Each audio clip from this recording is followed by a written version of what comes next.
ನಮಸ್ಕಾರ. ಸಂಕ್ರಾಂತಿ ಹಬ್ಬ ಮುಗ್ದೇ ಹೋಯಿತು. ಇನ್ನೇನು ಶಿವರಾತ್ರಿನೂ ಬಂದ್ಬಿಡತ್ತೆ. ಶಿವರಾತ್ರಿ ಬಂದರೆ ಚಳಿ ಹರಹರ ಅಂತ ಓಡೋಗುತ್ತೆ ಅಂತಾರೆ. ಅಂದರೆ ಬೇಸಿಗೆ ಬಂತು ಅಂತಲೇ ಅರ್ಥ. ಆಲ್ರೆಡಿ ಬಿಸಿಲು ತುಂಬ ಶುರು ಆಗಿಬಿಟ್ಟಿದೆ. ಇಲ್ಲಿ ನೋಡಿ,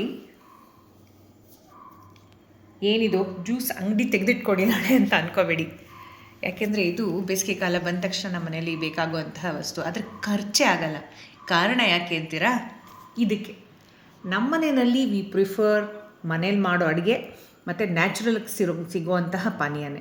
ಸೊ ಎಳನೀರು, ಮೆಣಸಿನಕಾಳು, ನಿಂಬೆ ರಸ, ಚಿಯಾ ಸೀಡ್ಸ್ ಹಾಕಿ ಮಾಡಿರುವಂತಹ ಪಾನೀಯ. ಮಧ್ಯ ಮಧ್ಯ ಅದರದ್ದು ತೆಂಗಿನಕಾಯಿನೂ ಹೆಚ್ಚಿ ಹಾಕ್ಬಿಟ್ಟು ಮಾಡಿರೋದು.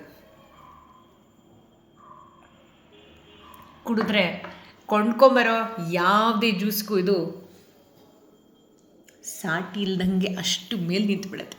ಆರೋಗ್ಯಕ್ಕೆ ಒಳ್ಳೆಯದು. ನೀವು ಕುಡೀರಿ.